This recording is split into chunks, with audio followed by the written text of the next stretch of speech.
What's happening, everybody? John Harris, footballtakeover.com. Welcome in to another YouTube video. Going to try and, like I said, do these weekly. And I missed a couple weeks because, we had the draft. But if you want to see my YouTube channel, what I've already got on there, hopefully you've already been there so you can see what it's all about. There's the code right there. You can check that out. Hopefully I'm doing this right because I'm looking at mirror image. But right there, clicking that code, go subscribe. That would really help. And hopefully you'll see some really great stuff, including something I worked on. Put the film on, bro. I did a scouting report of Caleb Williams. Go check out that video. Hit the QR code right there. Check it out. Like it. Tell your friends. Did about 17 minutes on Caleb Williams, kind of breaking down his game. A lot of really good. And a couple things, I don't say bad, but some things that need improvement, if you will. And Caleb Williams will be a name you hear tonight. Why? Well, tonight we are doing the top 32 2024 NFL draft prospects. Yes, we just finished the draft, but that's going to be my thing. Going to talk about the draft. Going to talk about college football a lot. So I figured, why not do YouTube video talking about these players and the names you're going to hear. And when it happens in September and you're like, hey, I'm watching a game. And you're like, hey, I saw that guy right there. I remember him. John was talking about him. And maybe it'll get you excited about the draft, or maybe it'll just let you know where you can find all the great information for the draft at footballtakeover.com, which is right there. Podcast, YouTube's, whatever you want me to do, I'm going to try and do over there. Some whiteboard, X's and O's, some game management videos, anything and everything I'm going to try to put there, footballtakeover.com, including my Harris 100, which is going to be coming up hopefully by the end of the month. So this 32 will turn into 100 as I continue to study these prospects and get ready for that summer, but really kind of my studying season. So here we go. And we start at number 32 with a guy I would imagine not too many people have heard about. And that's okay, because everybody needs a great left tackle. So why not give him one at number 32? And that's Fautanu from out of Washington, 6'4", 312 pounds. This is his fifth year at Washington. He's played a little bit of tackle. He's played a little bit of guard. I think he's a true tackle. He is athletic. Footwork is pristine. He never loses foundation, never crosses over his feet, always in an athletic position. He did, like I said, play some guard at 22. But I think he needs to stay left tackle. I think he can be a fantastic left tackle. He's got good length. He's got good power. And he just made things easy. And you're going to hear the Washington Huskies a lot, a couple of times in this top 32. But you're going to hear that name, Fautanu, from out of Washington. He is going to be super. I think the Huskies are going to be really, really good. And they're going to be really good because they have a player like him at number 32. All right, let's get to one of my favorite athletes in this entire 32, top 100, whatever. Cooper DeJean from out of Iowa. He's going to his third year, 6'1", 209, plays in the secondary now. You see I put cornerback and safety. He came to Iowa as a safety, but he's played a lot of corner. So his game really is and needs a work to play corner. But everything you want in football understanding, football IQ, speed, size, he's got all of that. And by the way, he's one of the best athletes in this draft. He was a 4-sport star in high school. He ran just over 11 flat 100 meters, 22.12 to 200 meters. But if you've ever seen his basketball highlight tape, he was a dunking machine. He dunked on fools all the time. I mean, he is incredible as an athlete. He's just learning how to play corner. Once he learns to play corner, I might be pretty low on him at number 30. All right, let's go to 31. Let's get number 30. And we're staying in the Big Ten with Kalen King, corner, nickel, 5'11", 190. You know how I feel about guys from Detroit. If you don't know how I feel, I love guys from Detroit. We got one here, a couple of them here actually, with the Houston Texans. Tavierre Thomas, who went to Fair State. You've also got Desmond King, who played at Iowa, like Cooper DeJean, number 31. Kalen King kind of plays with that Detroit toughness, the chip on his shoulder. He's the focal part of the Nittany Lions secondary. I thought he was actually better in 2022 than Joey Porter Jr. was. I think King's got an opportunity to move up the top 32 in the top 100. I think he can get in the top 25 for sure. But he's got pristine feet, excellent cover skills. Kalen King comes in at number 30. All right, number 29 is a guy that has been on a little bit of an odyssey. But I first saw him when he was one of Bryce Young's favorite wide receivers in high school at Notre Dame out in California. Then he committed to Texas. He didn't like Texas. Then he went to USC. He didn't care for USC. And then he transferred all the way east to Tennessee. And he finally, in 2022, hit his stride. He's big. He's physical. He's athletic. He's got glue sticks for hands. He moves at a much faster rate than a lot of guys his size. He moves at a faster rate than a lot of DBs. That's Bru McCoy, Tennessee wide receiver, and they've been spitting him out lately. There's Josh Palmer.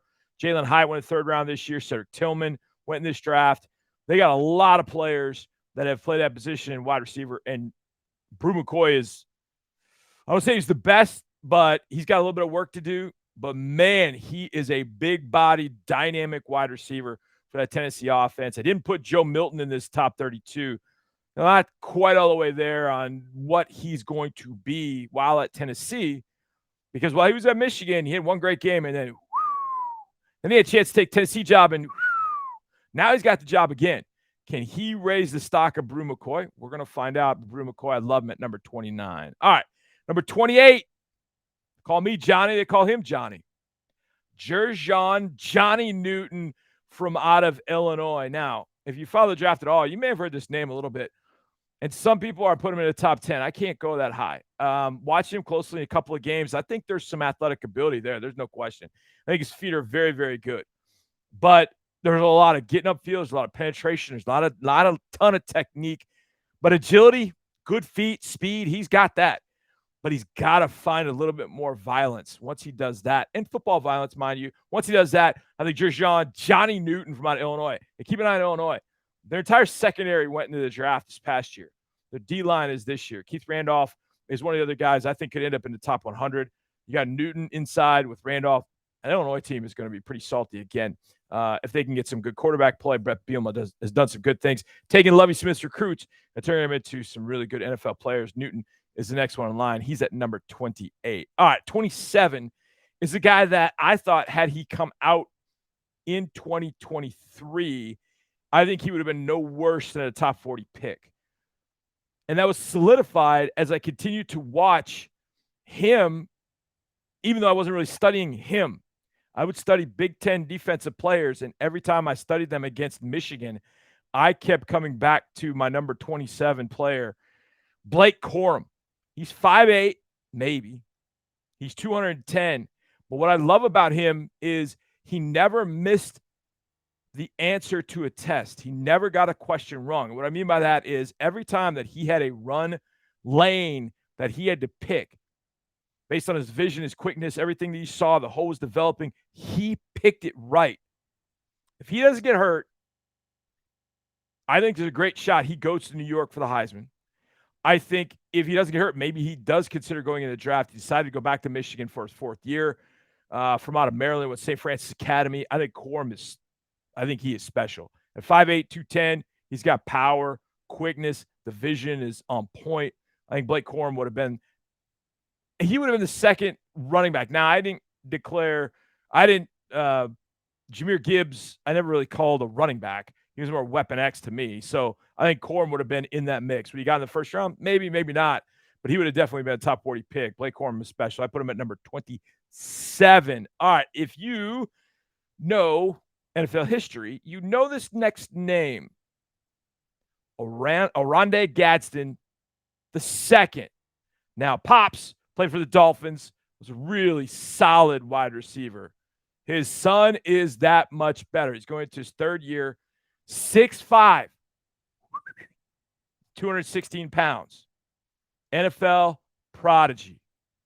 This guy is something special. Playing at Syracuse, he can be an X receiver. Some people want to put him at tight end. I'm like, no. He's a wide receiver. I think he'd be a good one too. Big, physical type of guy you want to have as an ex-wide receiver. I think Oronde Gadsden's going to end up in the first round when we're talking about this next April. All right, let's move on to a guy that I think has got Major upside and potential. I don't know that it's quite there yet. University of Georgia offensive line last year, kind of moving parts. Warren McClendon in, kind of out due to injuries. You've kind of seen that the last couple of years. Roderick Jones was the guy out of left tackle. I have a feeling if this guy ends up sticking at one spot in the Georgia offensive line, Amarius Mims, 6'7", 330, arms for days, moves extremely well. He still, I think, has a long way to go, but you saw him improve as the season wore on. And if he takes that jump that Broderick Jones did, you're going to be talking about Amarius Mims, maybe a little bit higher than 25. But right now he comes in at number 25 in my top 32. All right, let's go put another receiver on the board. Put another receiver on the board. Yes. And I never really liked Hawk Harrelson, but I just like saying that. And let's go back out to Washington, where the Washington Huskies, mark my words, have the best trio of wide receivers in the country. Jalen Polk, number 2, Jalen McMillan, number 11, and my number 24 prospect. He wears number 1, comes from Las Vegas. Rome Odunze, 6'3", 211, Washington Husky. I think he's the best of the 3. I think he's the most complete. I think he's the most pro-ready. He also can fly. He ran 10.67 in 100 meters, 21.25 in the 200 meters back in high school. You see that show up. He's a really crisp route runner. Against Washington State, I was actually studying it today. He runs a double move for a touchdown that is just sick. Makes it very easy for Michael Penix to throw the ball with that left hand down the field. Rome Odunze, this guy, if you haven't seen him play, 6'3", 211, he doesn't appear to be that big, but when you watch him and you see him matched up on DBs, he is that big. But he moves like he's a guy 5'10", 180. He is smooth. Love his ball skills. Rome Odunze from out of Washington comes in number 24. All right, number 23. A couple years ago at Georgia, they had a linebacker by the name of Cooper DeJean. And I loved watching Cooper DeJean. I thought he was just intelligent, physical, the alpha in the room on a team that was full of them. I think this guy's even better. Jamon Dumas-Johnson. I could take this guy up and bring him to Houston, and he might start in 2023. I love the way he plays the position. He is in ultimate control at all times, top-notch football IQ, physically violent. He runs that whole thing. He is a hammer in the run game, the proverbial sideline to sideline. He runs things down anywhere on the field. Number 10 for Georgia. I don't think he got as much publicity because there's Jalen Carter, there's Keely Ringo. I mean, you saw the guys that were drafted. There was Nolan Smith. I think 10 got overshadowed. Jamon Dumas-Johnson from out of Georgia, 6'1", 245, inside backer. He is going to be starting for somebody for the next 10 to 12 years. He's fantastic. I love watching that guy play football. All right, let's get to our first tight end, and I believe he might be the only tight end on the board. Oh, no, sorry. Hi, there's two. I had forgot about one, speaking of Georgia. Now, this might not be a name you're familiar with, but late in the season in particular, when after his teammate Brant Kuithe was out with an injury, they lost him early in the year. Dalton Kincaid really took over as the pass-catching weapon. But his team started to kind of focus on him. An Australian rugby player popped up, and I mean, when I say pop on tape, holy smokes. Wow. Catch and run guy, absolutely a physical beast, a brute. Going to go that far. Thomas Yasmin from out of Utah, 6'5", 248. I mean, he is a runaway tank. And when I say runaway, I mean speed. He's got absolute speed. But he's got that Australian rugby player mindset. So he's the epitome of a brute and everything you want in a wide tight end. I mean, he's fantastic. Now, that might not be a name that you've heard, but I got a feeling if he stays healthy, now that Kuithe is healthy, Yasmin's going to be that Y. Kuithe's going to be the F kind of moving, but those two in particular are going to be guys to watch. He'll be one of the tight end, but Yasmin, a guy maybe you haven't heard of, gets in at number 22. All right, number 21. It's a name you've heard before if you follow the NFL. Jeremiah Trotter, Eagles. Well, this is his son. And this is what makes you feel old if you're me. Because the namesake of one of the best linebackers we saw in the NFL for a period of time is now one of the two best at Clemson. They've got a tremendous linebacker trio. I'd argue it's the best in the country. 6 foot, 230 pounds. Trotter Jr. alongside Barrett Carter. Those two, I think what ended up happening to Trent Simpson was Trent was asked to do a lot of different things. And then in comparison to Trotter and Carter, I think people missed the boat on Simpson a little bit.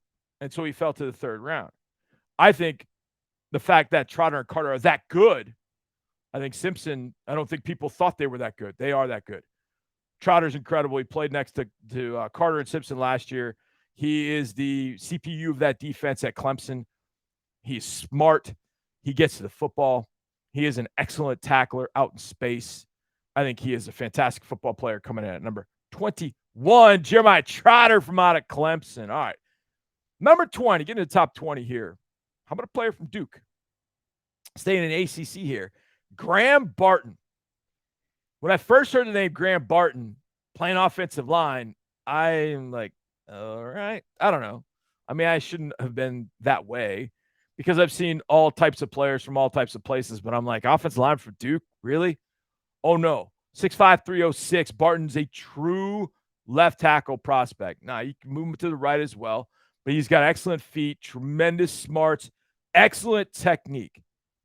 I don't know that I saw too many rushers that really gave him any issues. Clean feet, technique are just exactly what you want in a left tackle. I got a feeling that Barton could move up with another solid year at Duke. All right, let's get to not our first corner on the board. I think our third corner on the board to this point. But I think he's the best Ohio State has at that position, Denzel Burke. Length, speed. He's got explosive transitional quickness. I do think his game needs a little bit more cleaning up. He can get kind of anxious and handsy. I think he cleans some of those things up. I think you're talking about a top 15 player at a minimum. Denzel Burke from out of Ohio State comes in at number 19. All right, let's sling it. Well, let's sling it with a lefty. Yeah, we don't see too many lefties here, right? Well, this guy did throw the ball against Denzel Burke back in 2020, the year Indiana had a great year. But unfortunately, at the end of 2020, Michael Penix was hurt. At the end of 2021, Michael Penix was hurt. But finally, in 2022, Michael Penix Jr. stayed healthy for a full year at Washington, and he lit it up. The lefty ham cannon is it's hard to even describe his arm strength because I think it's arguably one of the three best I've seen. He can make throws right hash, left sideline, left hash, right sideline. I'm not talking check downs across the field. I'm talking balls that travel 40 to 45 yards in the air on a rope. He had one against Washington State that I was watching today that it was a cover two, but the rolled up safety didn't have anybody, so he just kept, sinking and sinking deep. When the safety was getting over, there was a receiver that was in the hole, and Penix just reared back and ripped one about 45 yards, right into the cover two hole, right on the numbers. Like, what? He did it against Oregon on the road with the biggest game of the year last year for Washington. Hit his receiver in stride, touchdown. Washington would go on and win that game. Now, sometimes he doesn't know when to turn the ham cannon off and turn some touch on, so he'll miss deep balls by 5-7 yards beyond. But you're talking about tools. Michael Penix Jr. has those tools. At 6'3", 216, Michael Penix Jr. staying healthy comes in at number 18. Okay, I want to make sure I say this name correctly because I think people have absolutely missed the boat. I have not seen his name anywhere, and I think that should change, especially this year. Clemson, over the past few years, has rotated a lot of linemen. We've seen a lot of linemen go to the NFL from there. This guy might be the most dynamic. First step quickness off the ball, upfield in a blink. Just wow. With that first step, with his rip through and strength, Ruke Orhorhoro from Clemson. And I know I said that right. Ruke Orhorhoro because I've heard a number of announcers say it, and that's exactly how you say it. I've been investigating that for a few days. But burst, twitch, sudden, everything you want in an interior guy, 295 pounds. And he's only played a few years of football. I think he started his junior year in high school. So he hasn't played a lot of football. He's still learning as he goes. I think this guy is completely overshadowed. Ruke Orhorhoro. Check him out. Clemson, 6'4", 295, comes in number 17. All right, let's get to 16. Now, I thought back his freshman year of 2021 that Dallas Turner out of Alabama would be a lot higher in this list. Turn and burn, baby. Run, hunt. He's got all that. He's an Aquinas kid from, I'd say, Thomas Aquinas down in South Florida. I just felt like that's going to be his game. Now, I feel like his game took a step back last year a little bit. We didn't see him make as many impactful plays, but he still had an impact. Now, there's no Will Anderson this year, so he's going to be the focal point on that defense, out on the edge. But he plays with pop, plenty of violence in his hands. He can thrive out on the edge playing for somebody. He's only 242 pounds, as it says, but look, Will Anderson Jr. is coming to Houston Texans. Everybody's making a big deal. Is he too small? No, look, Dallas Turner can turn and burn that edge. I think he's a 3-4 outside linebacker, but I think he'll add a few pounds. He'll get to 250 like Will did, and he'll end up being a guy who can set the edge. He sets the edge already. He drops in coverage. He's very versatile for a guy who plays on the edge. Dallas Turner comes in at number 16. All right, our first, I think, and our only safety, Cooper DeJean. If I play him at corner, he's a corner. Safeties haven't been in high abundance the last few years. But this cat from Miami, Kamren Kinchens, ooh, buddy. Instincts for days. Closing speed from top down when he's playing half coverage. The ability to make plays coming off his hash. Quarterback's trying to go over the top of a corner, in a cover two. Or in a cover one situation where he's the free safety, he's got to come over and help. Unbelievable. Ranging in the middle of the field, turn and go speed. He is fearless. He's got some pop in his pads too. Kamren Kinchens, 5'11", 202. Not the biggest safety, not a Sean Taylor size safety, but he makes more plays from that position I've seen anybody make in the last couple of years. He and Brian Branch, kind of similar, but Kinchens is used differently. I think Kinchens is probably a little bit titch more athletic.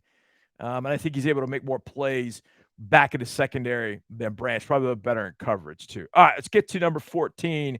And I feel like we've got a lot of good left tackles, offensive tackles in this draft. Troy Fautanu from out of Washington was back at number 32. We had Amarius Mims at number 25. We had Graham Barton at 20. And now we get to the 6'8" man mountain that is at Notre Dame, Joe Alt. And I watched Alt probably 3 or 4 games the past week. And I'd be ready to stamp him as a top 10 guy. And then I'd watch the next game and go, I don't know. No, he's top 20. No, he's outside the top 20. No, he should be in the top 10. Well, I settled on 14 for right now. But he looks exactly like you want a left tackle to look.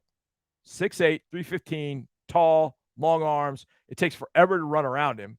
He does play with adequate knee bend. He does use his length. He can anchor.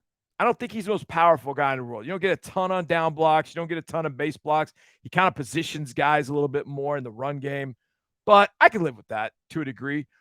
So I'm putting Joel at number 14 and expecting him to move up as we move through this draft process, actually a whole year from now. All right, number 13. This guy's one hell of a story. Edge rusher Latu from UCLA.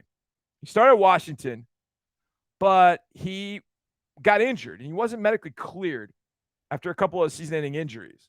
He finally got cleared when he got to UCLA, and he was fully healthy in 2022. And my goodness, it was like he made everybody pay for missing the last couple of years. 6'4", 265, powerful on his rush, long and speedy. He closes in a hurry. Latu from out of UCLA, one of a number of edge rushers, kind of in that 260, 265 range, who I think can be very special off the edge. This is a decent edge draft. Again, I don't think it's got a Will Anderson. I don't think it's got a freaky Tyree Wilson, but man, it's got a lot of guys in that 265, kind of 270. We'll get to one here in just a little bit. But Latu from out of UCLA comes in at lucky number 13. Number 12, the most fun name to say in this entire draft with a fun game to back it up. Cornerback, Kool-Aid McKinstry from out of Alabama. Now, if you're going, no way, John. Yes way. His name is Kool-Aid.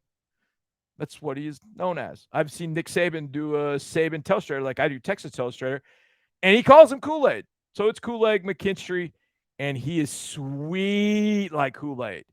Master clinic footwork, prototype length and cover skills, very smart, feisty, competitive at the catch point. Really like to watch him impress. Really, really like to watch him impress. Excellent with punt returns. I mean, he'll make you miss at a phone booth. Now, if you don't know what a phone booth is, kids, look it up. It's this booth where you used to go to make a call because we didn't have cell phones. And that ages me a little bit. But he would make you miss in that small space when he's got the ball in his hand. So if he picks it off, it's a good chance he might be taking that to the house because of the way he can run. But Kool-Aid McKinstry, for his cover skills, gets in at number 12. We'll just throw the return game in there for fun. Number 11, Braylon Trice from out of Washington. Now, I said Washington's got some players in this thing. And Trice ends up being, I believe, the highest-rated player at this point from Washington. You had Rome Odunze in here. You had Michael Penix Jr. You had Troy Fautanu. You're going to have a few more in the Harris 100. More than likely, Jalen McMillan, potentially Jalen Polk. Ulafascio, linebacker, who is coming off an injury. They got a lot of players out of Washington. Trice is the best. He's the most NFL ready. I thought there was a chance he could have come out for the 2023 draft, but he didn't. He decided to go back. And man, he is fun to watch.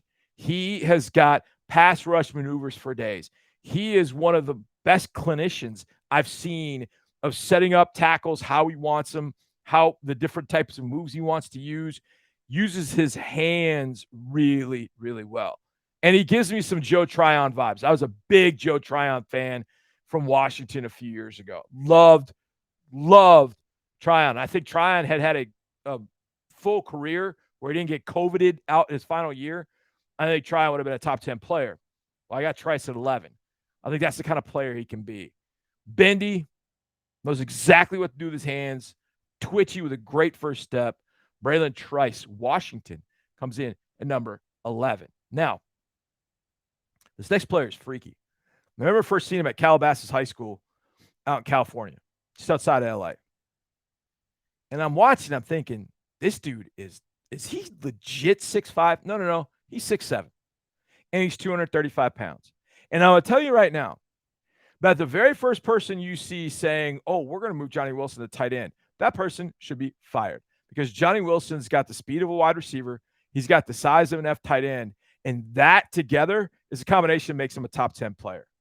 He is a deep threat all day. Great hands, excellent routes for a big guy. And he is a wide receiver, not a tight end. Johnny Wilson comes in at number 10 from Florida State. All right, let's get to Wisconsin native at number 9. Oh, like I used to be a long time ago. Left tackle J.C. Latham. As I watched Latham at Alabama, I'm like, he's kind of just toying with guys. Like, kind of just takes one arm and just kind of rides them all by. And it just looks really easy. But he's got power.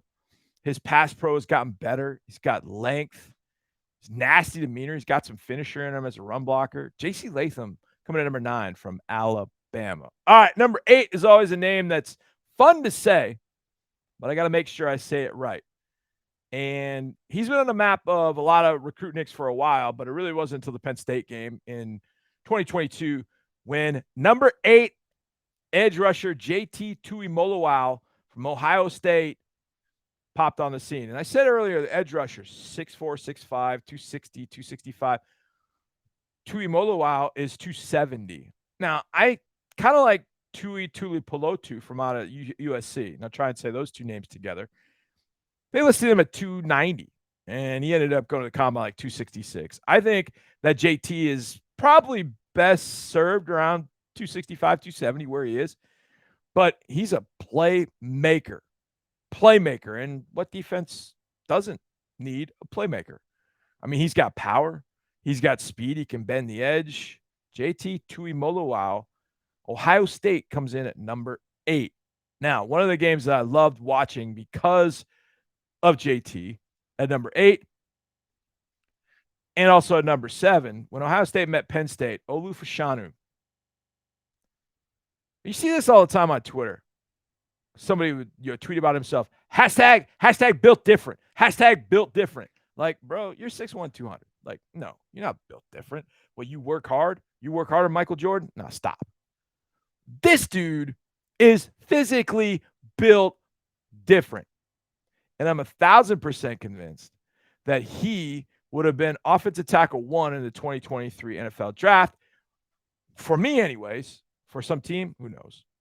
He has everything you're looking for. Smarts, long arms. He's young. I think he's just turned 20. We're going to turn 20. Strong, excellent hands. Just kind of works the arc. He's still got some things to learn, especially redirecting on inside moves and that. But I think when Fautanu's game really rounds into shape, we could be talking about a top 3 guy. Right now, he comes in at number 7 because our top 6 is really, really outstanding. And it starts with the edge rusher. Another guy like Fautanu, I thought would declare because he would have been a top 10, top 12 pick, and that's Jared Verse. Edge rusher, started his career at Albany, transferred to Florida State for 2022. First game of the year against LSU, watching going, wait a second, because I got the sound down. I'm trying to do work, but I'm watching the game, kind of watching, like, wait a second, who's number 5? Yeah, he's tremendous. He would have been probably edge number 2 or 3 behind Will Anderson, Tyree Wilson. He would have been right in that mix. But he went back, lightning quick off the edge, excellent bend. He could destroy the edge. He's going to be really fun to watch in the ACC. Jared Verse, edge rusher from Florida State, is going to go at number 6. At number 5, from the very first play of his college career against Clemson, Brock Bowers has not been stopped. He is the consummate F tight end. But what I love about Bowers, ball skills, receiving skills, like all those things are just easy to see. That dude will mix it up in the run game. Now, I'm not going to sit here and tell you he's the best blocking tight end I've ever seen. But when it comes to willingness, desire, and finishing, he's got it. He'll do those things. He will get beat because he's 230 pounds, probably 235, maybe max out at 240. But he can run. He beats corners. He beats safeties. He's got tremendous ball skills. He's got excellent fade route skills down on the end zone. I mean, he's everything you want a tight end.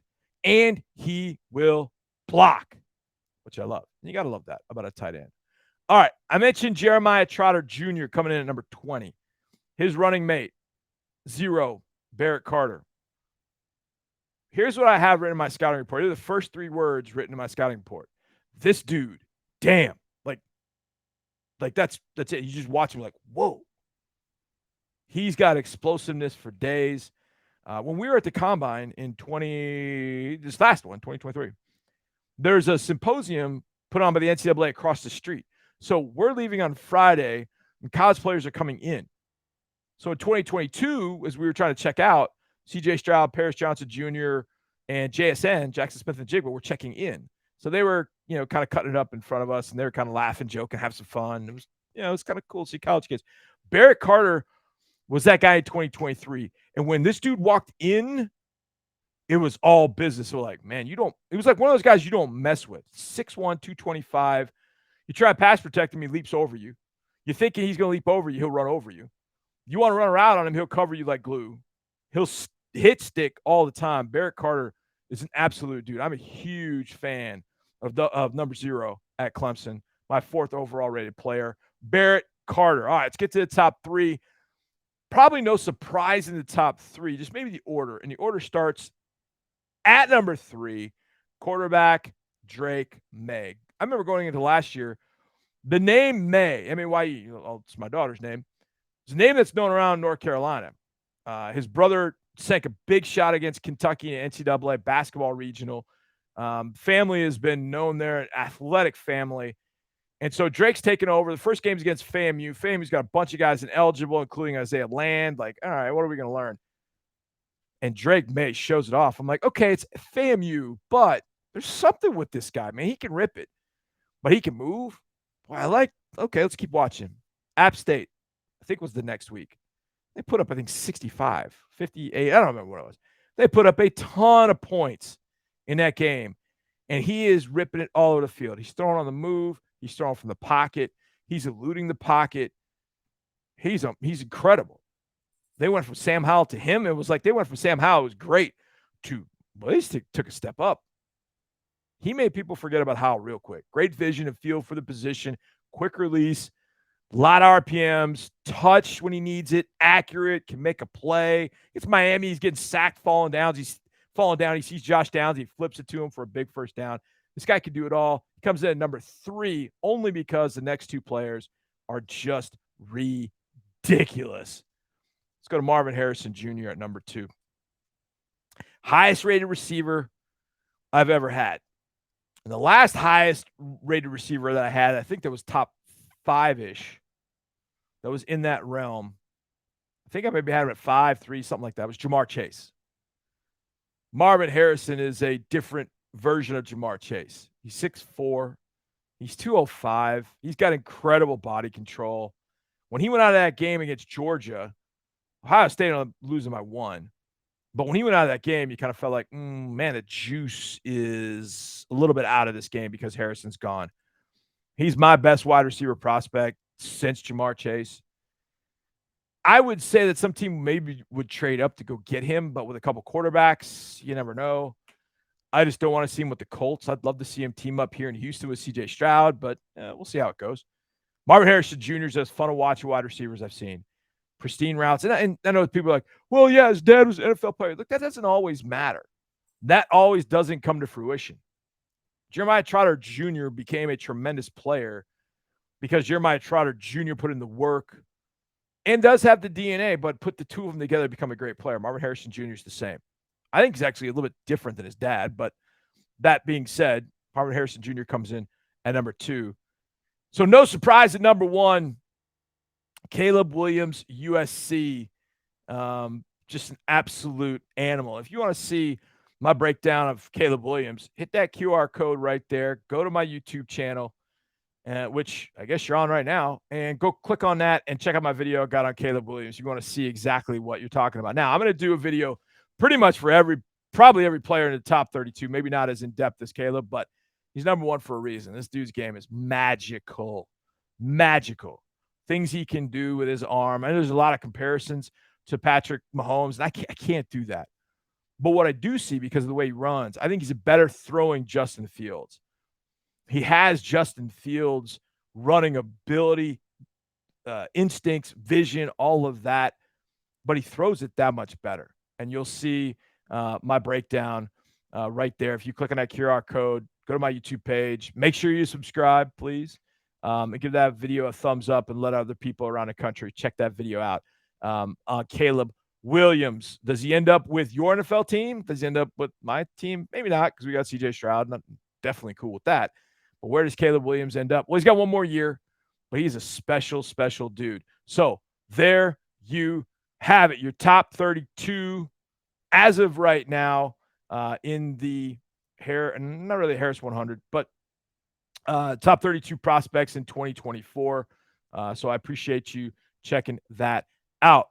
Some amount of left tackles, a few receivers, a couple of quarterbacks plus Michael Penix. I think it's going to be an interesting year. A couple of honorable mention names. I'll name this I kind of have them in order, but not totally set in stone. But a couple of names that just on the outside looking in.